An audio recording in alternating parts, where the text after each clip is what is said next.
Thank you. Good morning, everybody. I apologize if you're over-caffeinated and this title is a little bit difficult to deal with. I imagined it as a Mobius strip of State of the Birds, Birds of the State, just wrapping around, but I don't have the technological skill to do that. But what I want to do is talk about population status of birds in Minnesota. And it's based on, I think most of you are probably familiar with this famous study back in 5 years ago. 3 billion birds lost is the main headline that you would have seen. And I was a reviewer for this paper. It showed that across all habitat types in Canada and the US, except wetlands, bird populations on average declined. And there was a lot of media blitz around this. Cornell used the Baltimore Oriole to headline its fundraising efforts. American Bird Conservancy decided that, Hedwig, the disapparating snowy owl, was the best species to use. And I want to point out that their population estimate for snowy owls is only 14,000. So even if you lost all the snowy owls in North America, you'd have to lose 200,000 other species of that size to get to 3 billion. So it really wasn't, snowy owls driving this. And if you look at, this is a kind of complicated figure, but it's cumulative losses across the 500 plus species that contributed data to this. And just 41 species contributed to the 2.9 billion birds that were lost. And across the top there are hundreds of species that had no real population trend over 50 plus years. As the curve goes down at the end, that's species that were increasing in size. So if I'd been a co-author on this paper, I might have entitled it, 8% of North America's bird species are in serious decline. That wouldn't have made it into Science, it wouldn't have made it into national headlines, but I think it would have been maybe a little closer to the truth. Yes, we should be concerned that 41 species are in serious decline. The biggest decliner of all, accounting for 10% of the 3 billion, was the house sparrow. And you did not see that anywhere. Nobody had pictures of house sparrows. So what I want to do is I want to take this approach that they used. I really like the approach that they used. I'm a fan of it. And apply it to Minnesota, just to Minnesota. And Minnesota is a big state. It's an ecologically diverse state. And so there are some shortcomings in applying these methods across the different habitat types. There are birds up in the coniferous forest. They're never going to show up down in the southwest corner of the state, or if they do, they'll be a rarity, and vice versa. But nevertheless, I'm looking at trends averaged across the entire state, recognizing that some of these birds are only going to occur in one of these ecotypes.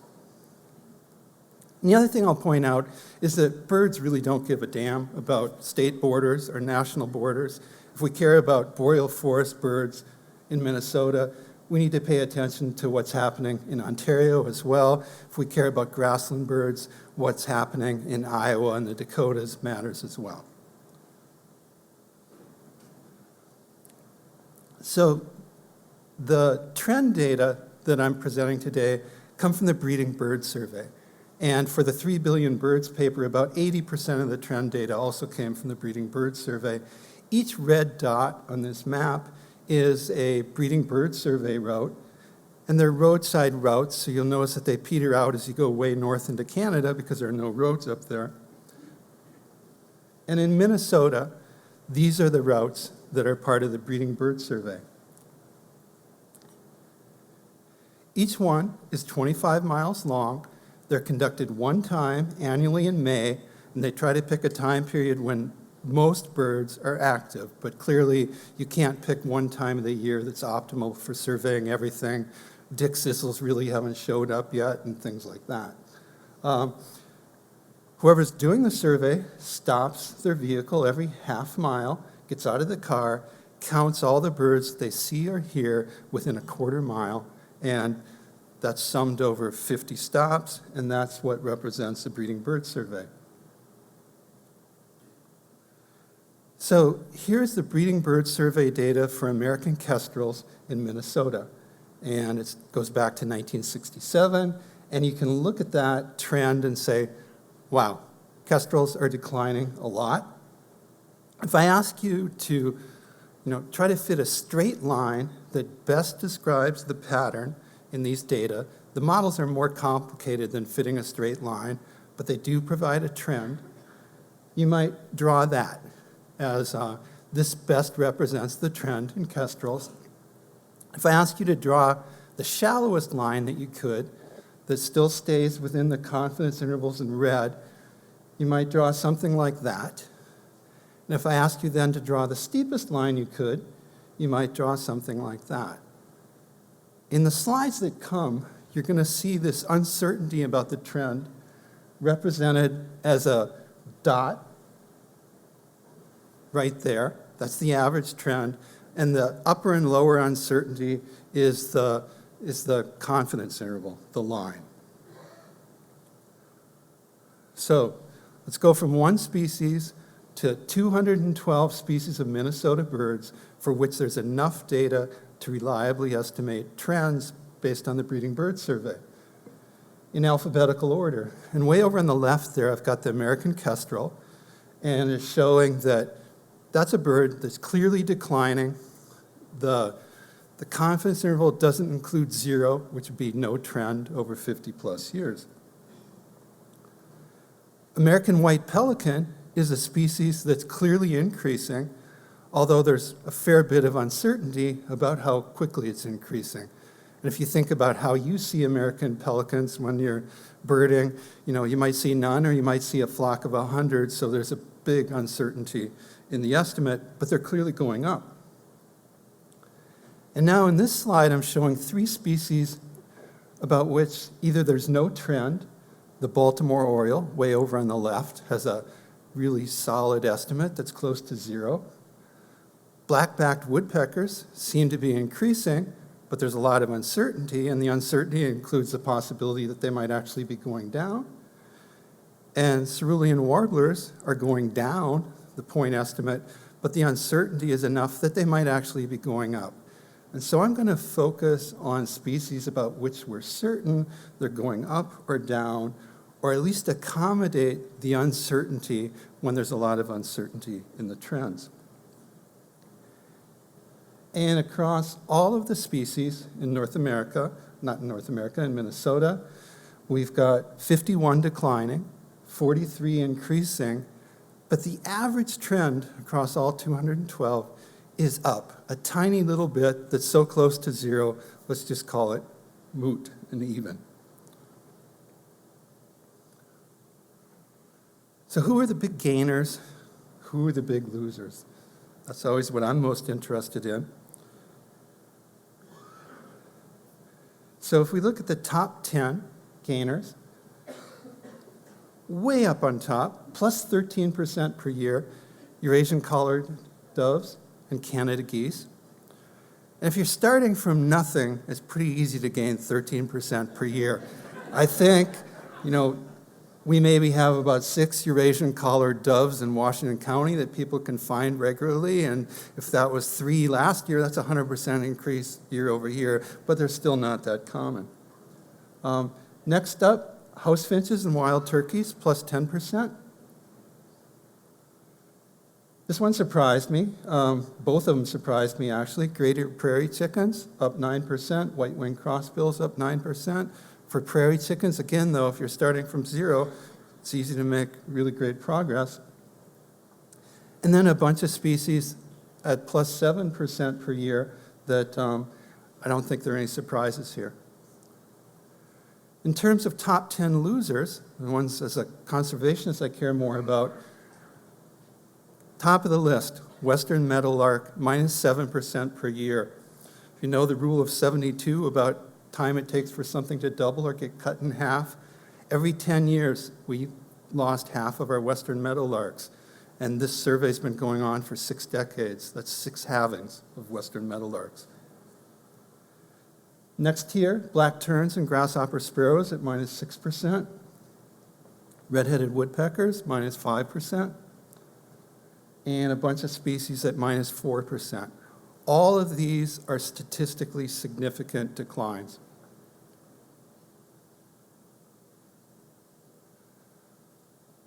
So next question, why? And the 3 Billion Birds paper didn't get into a lot of the why, but I'm interested, for this many species, can we ask questions about why some species are increasing and why some species are declining? If we had unlimited conservation dollars for birds, we could look at every species one at a time and try to figure out, what do you need and what do you need? And we don't have that. We don't even have that for a lot of game species that get a lot of funding. We collectively have Ducks Unlimited to look after ducks, and there's no Dick Sissels Unlimited as far as I'm aware of. So the approach I want to take is multiple working hypotheses. Lots of different ideas about why species might increase or why species might decline. And I really like this approach because it prevents you from fixating on the one thing that you're most interested in and looking at a lot of potential factors. And, here are some that I've heard spread, widely about why species might be increasing. I'm sure if we all stuck around after today's meeting and brought in, 2 cases of beer and lots of pizzas, we could add a lot to this list. Ditto for the declines. What I wanted to do was choose factors from these lists that I could have measures of for all of these 212 species of birds. Do they use nest boxes or not, for example? Okay, I did an analysis. It's a Bayesian hierarchical model that accounts for uncertainty and population estimates and random effects across species. And I'm not going to show you an equation for the model. I'm going to show you a diagram. And this is something called a violin plot. Reminds me of Georgia O'Keeffe paintings. Think of them, if you will, maybe not as Georgia O'Keeffe might have, but as pencil bobbers floating on the surface of the water. And for this one, right there, right at the water line, half above and half below, that's a factor that seems to have no effect collectively on bird populations. Ones that are underneath the 0 line, being pulled under, if you will, these are factors that are causing populations to decline. And ones that are lifting up are factors that contribute to bird populations that are increasing. So what are these things? Let's start from the left side. Migration status is a really important one. And short-distance migrants and long-distance migrants are declining relative to resident birds, which would be at the 0 line. And so migrating. There's a nice piece of work that Cornell Lab has done using weather radar to look at population status of long-distance and short-distance migrants. And we think about migration and we think of perils of migration. Maybe it's mortality related to migration. But birds that migrate farther actually have lower mortality than birds that migrate shorter distances. So, it's good to get out of Minnesota during the winter, especially if you're an insectivore. The difference, though, is that migrant birds have much lower recruitment. They have less time available. They might be single brooded instead of double brooded or even triple brooded, like some of our resident birds. And so why migrants are declining, we really don't know. And what we need to get a better handle on this is estimates of survival through time and estimates of fecundity through time to try and figure out, which of these two, or maybe both of them, is contributing to population declines in our migrants. Next up, habitat. Habitat is what I first think of in terms of causing population declines in birds. And if we look at habitat effects, The biggest decline of all occurs in grassland birds. And remember that greater prairie chickens, the grassland bird, were one of the top 10 increasers. Everybody else is going down, some precipitously. Woodland birds are actually increasing on average. And the national trend was for wetland birds to be doing well. In Minnesota, some of them are, but some of them aren't. And net, our wetland birds are at the waterline. So this is what the BBS data look like for western meadowlarks. The expected number of birds that you would encounter from doing a breeding bird survey route. And I can't even see the numbers from here. I can't see them here. Those are hundreds. And so 250 western meadowlarks per BBS route in the late 1960s. 50 stops. That's 5 western meadowlarks per stop.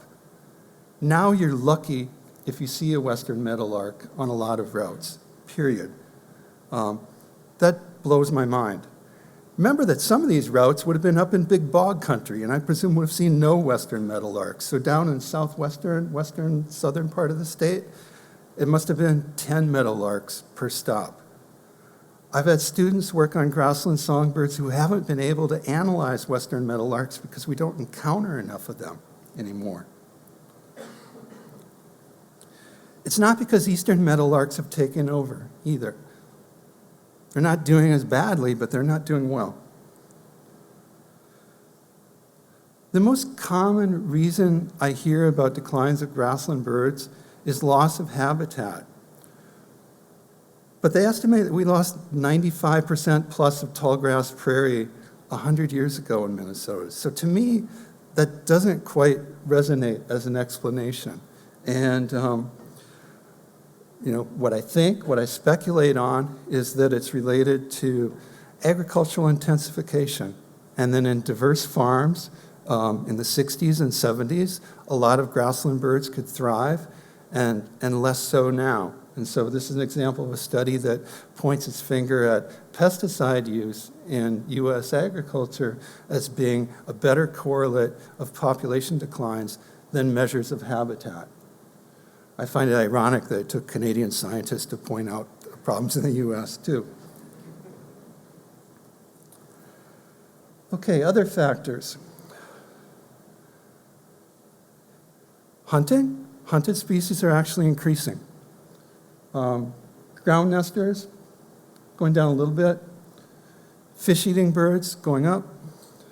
Raptors, going up on average. Okay, so hunted species of birds in Minnesota, on average, have increased 1% per year since the late 1960s.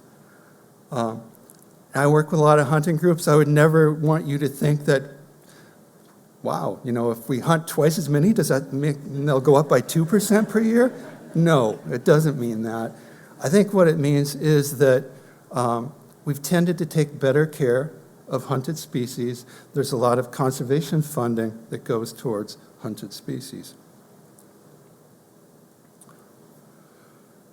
Bald eagles get a double dose of happiness by being fish eaters and by being raptors. And this applies to a lot of species that are primarily fish eating, and it applies to a lot of raptors.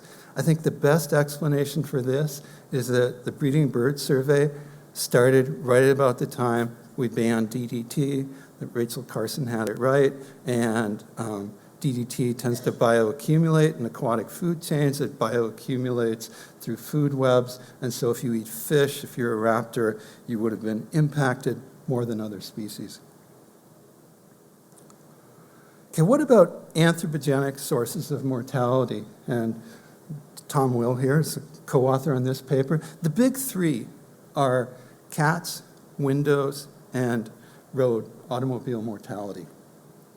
And there aren't great measures of these on a per capita basis across species. And so one of the ways I've tried to get at this is by working with banding data. And dead birds get reported to the banding lab. The source of mortality or the cause of mortality often gets reported as well. So here's an example of what that looks like for total number of band recoveries across species that have enough recoveries, and then number of recoveries being found dead on a road. And, saddens my heart that red-headed woodpeckers top the list, but if you've worked on red-headed woodpeckers at Cedar Creek, they do this. They fly across the road, fly catching, and end up in the grills of F-10s. Don't do that. Owls are also very vulnerable. Other species, hardly ever show up as roadkills. So I did this for road mortality. There's a category for being reported killed by a cat, and there's categories for window kills. None of those factors were important in this analysis. There's cats, there's windows, and there's roads. This isn't across all 212 species. It's a reduced subset, 117, that had enough banding data.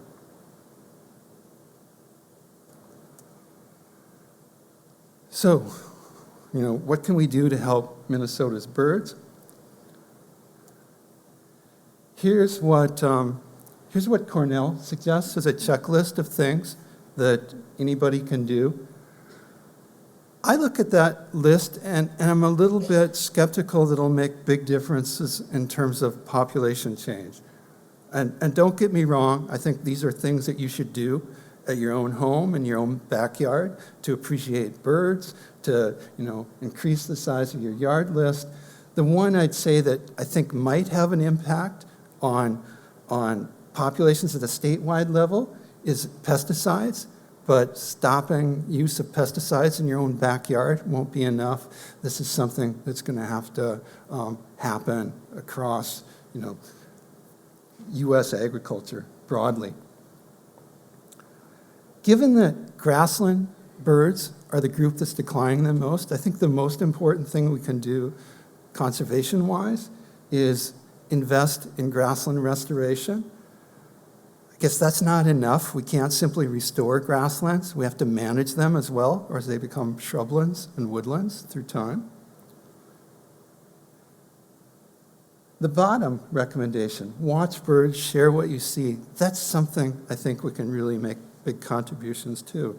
And I think probably most everybody here participates in eBird. And I think the future of population trends in birds for the next couple of decades is going to be based on eBird data rather than breeding bird survey data. It's more widely geographically distributed. It's distributed throughout the year, not just on one snapshot time period in May, and can more reliably capture trends perhaps across all the species we care about. Here's an example. They have some amazing products. I decided not to try to show a video of changes in abundance through time, but they have some wonderful migration maps. And so here's predicted distribution of wood thrushes based on eBird data. And I love this map. I also look at it and I like the fact that you can see a lot of detail in Minnesota. And I don't really think of the metro areas being prime wood thrush habitat. Probably a lot of really good birders in the metro area going out and finding wood thrushes. And I can, find areas in Washington and Chisago County that are blank white on the map that I know have good populations. So this is a cool product. It can get better with greater input from people like you. And to be part of that, you simply need to submit checklists, submit complete checklists, and go to places that not everybody goes to would help a lot too. And with that, if there's time, I'd be happy to take any questions.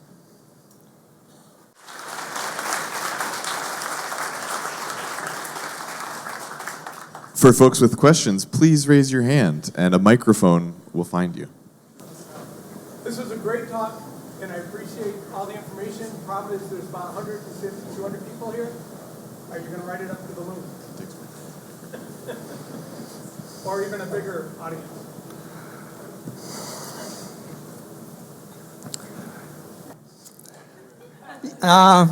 Yeah, thanks for that comment. My guilt list of things that I should have, could have, would have, ought to have published by now. But yes, this is a really important one. And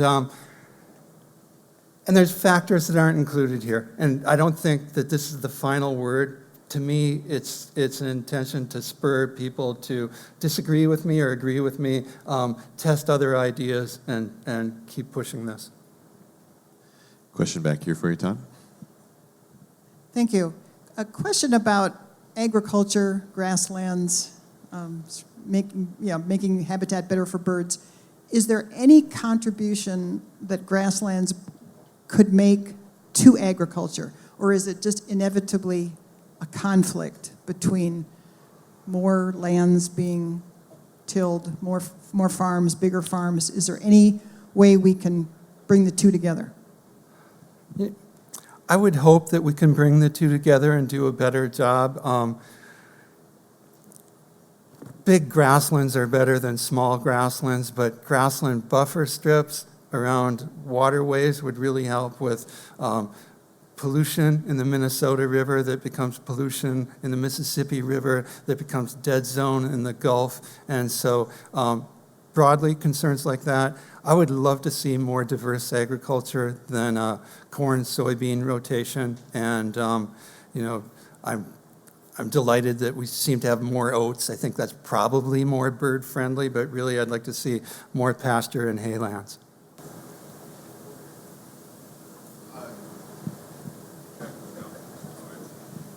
So you said that you think you expect it to trend. Oh, I got a microphone. Trade. There we go. So you expect or suggest that the places that we're going to be getting our data is more from eBird as opposed to the Breeding Bird Survey. But since we obviously saw that apparently there's a disproportionate number of wood thrushes right around the metro where a lot of us can just get there on our daily birding checklists. Is there a way to account for the lack of uniformity through eBird that is kind of covered by the uniformity of an official breeding bird survey? Is there a way to take the human error out of it, essentially? Yeah, so they'll try to use land cover data to make predictions based on places where there aren't birders or there aren't a lot of checklists submitted. And I think that's a good way if you've got a mix of areas that are surveyed and not surveyed. I've also seen those maps, though, extrapolated up into northern Canada, Northwest Territories, Nunavut, where nobody has done bird watches, but there's GIS data laters telling us that, okay, this is all tundra. I'm going to crank up, northern pintail abundance to the maximum. And so they're doing a good job. I think we can get really good coverage where we have lots of checklists submitted plus good land cover data, and we need both of them. I don't know that anybody has looked at solar farms. My own perspective, when I see what used to be a cornfield in Washington County become a solar farm, is I'm quite pleased with it, but I know a lot of my neighbors aren't, and they don't want it in their own backyard.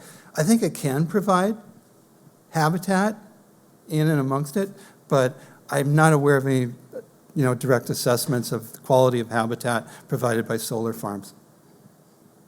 A lot of the loss of house sparrows seems to have been caused by house finches being introduced to the east and spreading to the west. And as house finches increased, house sparrows declined. That's a lot of it. Part of me can look at losses of house sparrows, though, and say, well, they're house sparrows. They don't belong here anywhere. But another part of me asks, how can we lose habitat for 300 million house sparrows in our urban and suburban habitats? What does that mean, and what does that mean maybe for native birds that are also cohabiting in urban and suburban areas? I don't know off the top of my head what the trend is for house sparrows and starlings, but it's on my laptop, and if you catch me at some point during break, I'm happy to share.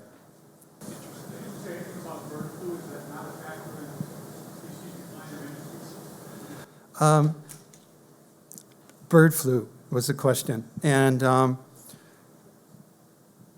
it's so recent, the big impacts of it, that it doesn't show up in long-term trends. There's speculation that it's had a real pronounced effect on continental populations of lesser snow geese, and we don't have great measures of that, but concern and waterfowl are particularly susceptible to that and carry a lot of it.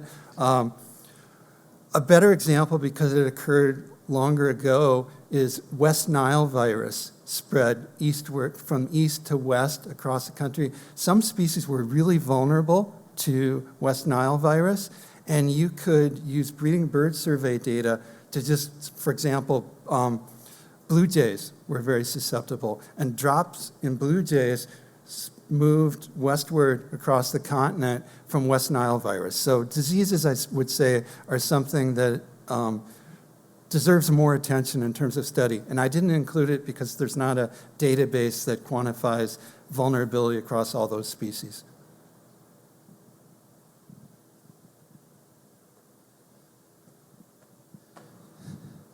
Saved by the bell. Saved Yay. by the bell, you bet. Thank you so much, Todd. Yeah.